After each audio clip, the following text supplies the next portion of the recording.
মানুষের ভিড় তোমারে নিয়েছে ডেকে, কোন দিকে জানিনি তা। তবে আমাদের দেশে আজ মানুষের ভিড় মানে জনতার মতামতের রাস্তাটা কোন দিকে বাঁক নিয়েছে এটা নিয়ে কোনো দ্বিধাদ্বন্দ্ব থাকতে পারে না। লোকসভা নির্বাচনে বিজেপির নেতৃত্বাধীন এনডিএ কে বড় সড় ধাক্কা দিল বিরোধীদের ইন্ডিয়া জোট। একই ছবি আমাদের রাজ্যেও। এখানেও ঘাসফুলের ঘূর্ণিঝড়ে ধসে পড়ল বিজেপির দুর্গ। একের পর এক ইন্দ্রপতনের সাক্ষী রইল রাজ্য।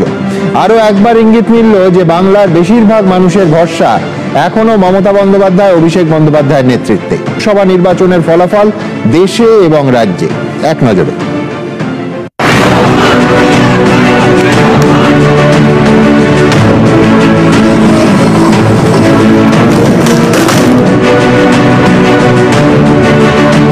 বাংলায় ফের সবুজ ঝড়, ফের মমতা ম্যাজিক। মোদি নয়, অভিষেক বন্দ্যোপাধ্যায়ের গ্যারান্টিতেই আস্থা রাখলো বাংলা।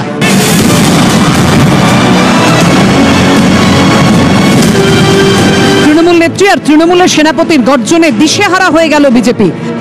নরেন্দ্র মোদী থেকে অমিত শাহ, শুভেন্দু অধিকারী, জেপি নাড্ডা থেকে যোগী আদিত্যনাথ, রোড শো থেকে সভা, ঝোড়ো প্রচারের পরও তৃণমূল ঝড়ে ঝরে পড়ল পদ্ম। সবচেয়ে বড় কৃতিত্ব আজকে ভারতবর্ষের জনগণের, যে নরেন্দ্র মোদীকে সিঙ্গেল লার্জেস্ট পার্টি হিসেবে গুরুত্ব দেননি, বরঞ্চ বাংলার মানুষকে আমি অভিনন্দন জানাবো।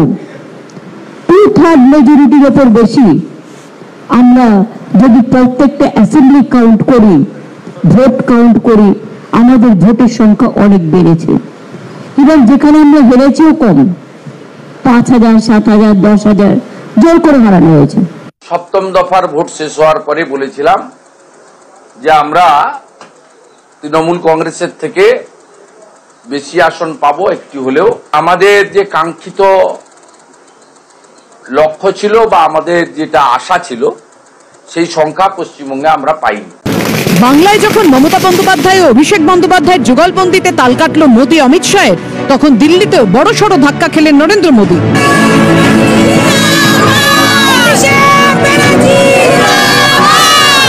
আর দেশ জুড়ে পায়ে হেঁটে ভালোবাসার দোকান খুলে সবার মধ্যে ভালোবাসা বিলিয়ে রাজনৈতিক ক্যারিয়ারে সম্ভবত প্রথমবার মানুষের উজাড় করা ভালোবাসা পেলেন রাহুল গান্ধী।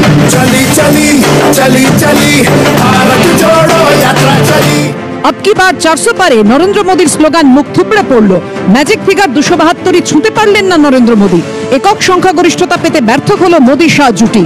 সরকার করার প্রয়োজনীয় সংখ্যা পেল এনডিএ, কিন্তু শরিকদের দাক্ষিণ্যের ওপর ভরসা করে থাকতে হবে নরেন্দ্র মোদীকে। উল্টো দিকে সব হিসেব নিকেশ উল্টে পাল্টে বড়সড় চমক দিল কংগ্রেস নেতৃত্বাধীন ইন্ডিয়া। প্রবল মোদী ঝড়ো অখ্যাত গান্ধীগড় রায়বেরেলি থেকে জিতলেন রাহুল গান্ধী।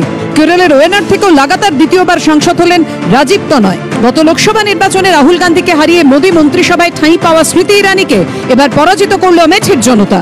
हिंदुस्तान की जनता से,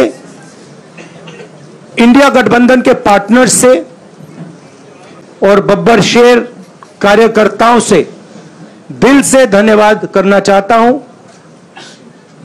आपने संविधान को बचाने का पहला और सबसे बड़ा कदम ले लिया है। বাংলায় লক্ষ্মীর ভান্ডারে ভরসা রেখেই তৃণমূলের ভোট ভান্ডার পূর্ণ করলেন বাংলার মানুষ। সন্দেশখালী থেকে নিয়োগ দুর্নীতি দাগ কাটতে পারল না কোনো ইস্যু। এবারও বাংলা থেকে সাংসদ পাঠাতে ব্যর্থ হলো সিপিএম। ইউসুফ পাঠানের কাছে হারতে হলো অধীর রঞ্জন চৌধুরীকে। তৃণমূলের কীর্তি আজাদের কাছে হারলেন দিলীপ ঘোষ। রেকর্ড মার্জিনে জয়ী হলেন অভিষেক বন্দ্যোপাধ্যায়। একা কুম্ভর মতো কংগ্রেসের মান রাখলেন গনি খান চৌধুরীর ভাইপো ঈশা খান চৌধুরী। রাজনীতিটা রাজনীতির মধ্যে নেই, নির্বাচনটা নির্বাচনের মধ্যে নেই। সেখানে সম্প্রদায় চলে আসছে, ধর্ম চলে আসছে, দাঙ্গা চলে আসছে, কার পক্ষে থাকবো না থাকবো সেই আলোচনা চলে আসছে। ফলে আমাদের মতন মানুষ যারা উদার এবং ধর্মনিরপেক্ষ রাজনীতিতে বিশ্বাস করি তাদের জন্য বিষয়টা জটিল হচ্ছে।